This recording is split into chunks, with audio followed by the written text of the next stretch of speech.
Thank you for watching this webinar in the Small Business Development Series. The Small Business Development Series is brought to you by the district through a grant from the Illinois Main Street program. Today we're going to talk specifically about social media in your business. My name is Travis Brown.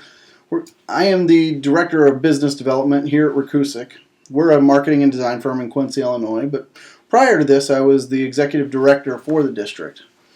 I've presented at Main Streets and IDA conferences on social media and technology-related issues, and we were awarded the Constant Contact All-Star Award for the past 3 years. Let's start with a basic definition of what social media is. It's a lot of different things to a lot of different people, but the actual technical definition refers to the means of interactions among people in which they create, share, and exchange information and ideas in these virtual communities or networks. The term social media was actually first used in 2004, so it's only about 11 years old, but it seems like it is a very rapidly evolving process. Today we're going to talk about Facebook, Twitter, and Constant Contact. These are probably the three that have the most impact for your business, but depending on the type of business you have, there may be another network or two that are actually a better or as productive fit for your business, and those are things you're going to have to want to research. Now, when I say we're only going to talk about these, it's because there are an awful lot out there. This just gives you an example, and this is about a year old now, but this was the list of social media networks or engagement opportunities that were out there. Everything from photo streaming places to collaboration to crowdsourcing content to just the communication location based. There's gaming. So you can see there's a lot of different opportunities. So depending on the type of business that you have, you may be in one or more of these areas. So why is this important? Everyone's doing it. Facebook is almost a verb, kind of like Google is these days. Everybody is getting involved, and you want to be capturing a piece of that market for your business, whatever that business may be. 43% of the ages of people aged 20 to 29 spend more than 10 hours a week on social media sites. And 85% of businesses have a dedicated social media platform. So again, you are going to want to make sure that you're positioning your business to capture as much of this audience as possible. A few little stats here about Facebook. There's more than 1.2 billion monthly users. 802 million people are on there daily. 609 million are using some sort of mobile device. It's about a 50-50 split. Obviously, you can see here a little bit more female, but pretty close to 50-50. And the highest traffic accounts occur between 1 and 3 p.m. in midweek. You'd think, hey, most people are at work. Yes, they are. People are getting on this at work, but that's when those interactions are occurring, and it's good to keep up on that. That does change from time to time, but it's a good idea to keep making sure that you're posting in those time slots when the highest traffic account occurs, and what that does is it puts your posts into the most feeds and makes sure that your business is being seen by as many eyeballs as possible. A little bit about Twitter. This is a very conversational, high engagement type of network. And currently there's about 650 million accounts, 58 million daily tweets. And the tweets per day actually will vary based on current events. For instance, the Super Bowl or, especially a mass tragedy. Sporting events are a big driver, but anything that is engaging pop culture or engaging a national audience will see a big spike in tweets per day. And so you'll want to make sure that you're paying attention to those types of things so that you are putting yourself in front of people, but in the right context. And we'll talk about that here in a little bit. Constant Contact, you've probably heard of this. Again, it's just template-based emails. But professional looking, not just your everyday emails, but more of that marketing engagement. We're going to talk about Constant Contact, but there's other great options out there such as MailChimp and others that you might want to look at for your business. But having some sort of professional looking mass email system is very important. And when there are free options out there, it is something that businesses should be capitalizing on. So to kind of give you an idea, if you're new to social media, you can kind of think of Twitter as radio. This is that instantaneous, I've got to have my fix. The first place that I'm gonna go is radio. It's instant. Facebook is a little bit more in depth, a little bit more of the story. That's the nightly television broadcast. You get pictures with your radio or your voice, and so it's a little bit more in depth. You're not limited by character counts, and you can do a little bit more. And then email is that next morning paper where you get the rest of the story, so to speak. You get the full, article, whether that's a paragraph, whether that's 2 pages. Email really gives you the flexibility to put your entire message before your audience in ways that Facebook and Twitter don't. But it's also not as immediate. So talking about Facebook, obviously it's the biggest of these. It gives you an opportunity to have a culture and brand online. Fans are interested users, so they will be engaging with you. A great way to build your audience count and to get those engagements are things like asking questions. Making sure that you're talking to your audience and getting their feedback will give you all the information you need, not only about your customers, but how to get more of your customers. Again, this is the more social of all the medias. You should give it a bit more info than Twitter. It's not the quick 140 characters. One thing that is really big that we see a lot of businesses doing that is really a no-no because of how the conversations are structured is people that link their Twitter and Facebook page.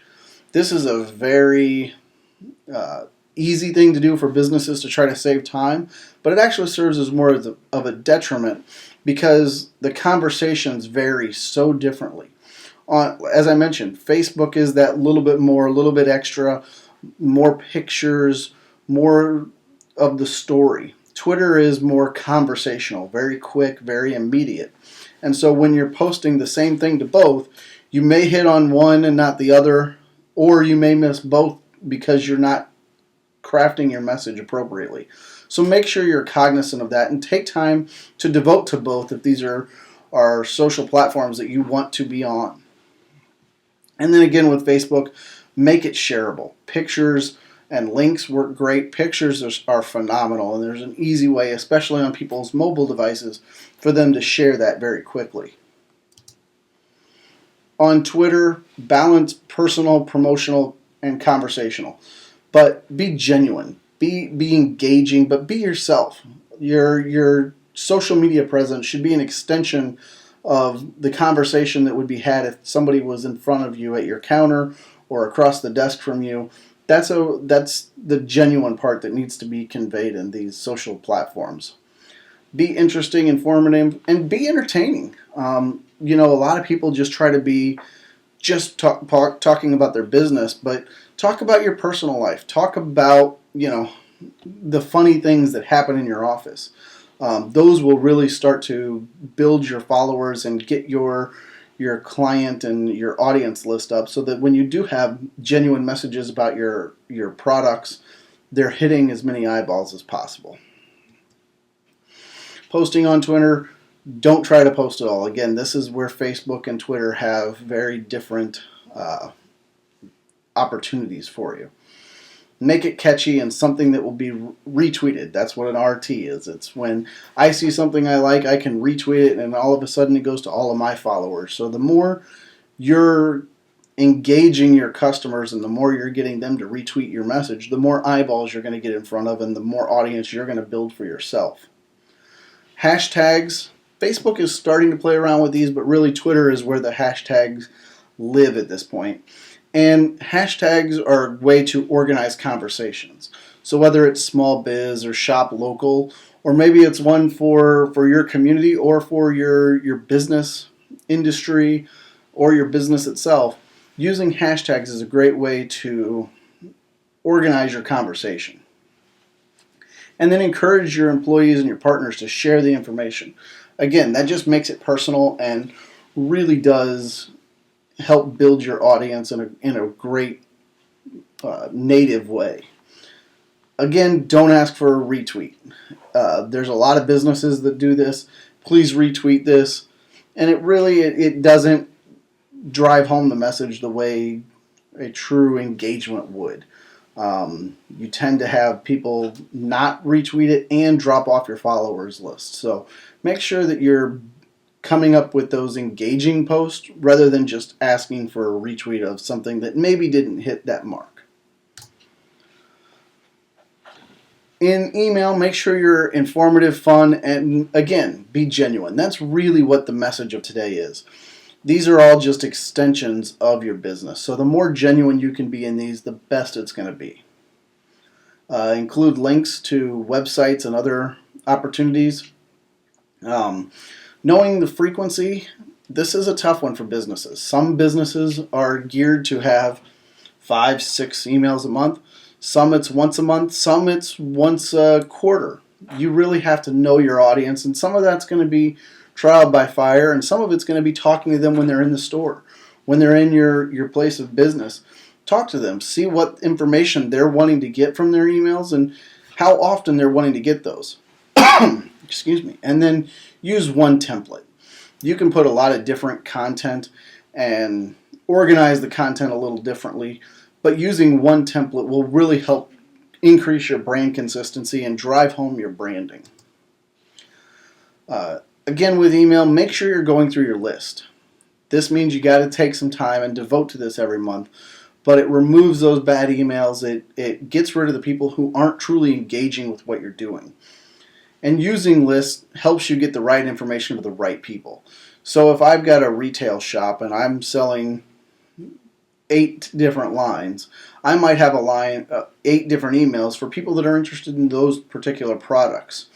Or I may have different divisions of my business, and some people only deal with the government side of my business, and other people deal with the customer side of my business, and other people deal with the business-to-business side. Making sure you're getting the right information, again, keeps that cluttered inbox down, and it builds your engagement. Again, use every opportunity, whether it's social media, open houses. Just make sure that you are getting emails as much as possible. A couple of my tips here. First and foremost, do not post angry. I can't tell you the number of times that I've had to watch myself or stop myself from posting because in the heat of the moment things sound like a good idea, but I've seen way too many times where people think the next morning, boy, I wish I wouldn't have done that, because just like anything else, once you post something, it's out there forever. So make sure you're not posting angry. If a customer comes in, has a bad experience, don't go online to vent about it. Do that at home, do that somewhere else, but do not do that online. Again, the way I like to refer to this is if you wouldn't want it on the front page of the paper, don't put it online. Keep the dirty laundry in the back and only put out the good stuff. But having said that, don't be afraid of customers' negative comments. When they post a negative comment, it is an opportunity for you to combat that experience that they had that they're obviously not happy with. You might not win every one of them, but how you handle those negative comments will actually win you more customers if you're doing it correctly. Just saying, we're sorry for the inconvenience, we wish this didn't happen, not laying blame with the customer, not engaging in the negativity, but apologizing, moving on, and being positive from that will actually help your business and your brand. I wanted to talk for a brief minute about a company's social media policy. And this is true for companies from 1 to 10,000. Yes, you absolutely need a social media policy. What this does is it protects your company and your employees. If you've got a company that deals, for instance, like Rakusic, we deal and we create. We're a creative firm. What we post online can't undermine a client that we're working for. If you're a retail place and you've got a big launch coming up, you don't want your employees posting things other than getting people excited. You don't want them giving away your secrets. But you also don't want your employees posting things about your competition that are negative.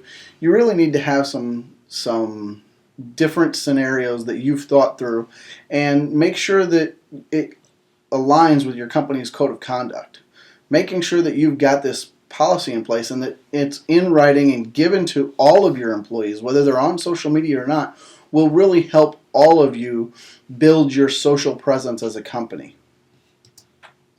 Now, if you're not really sure whether or not you've got everything covered, this is a really great example of a site.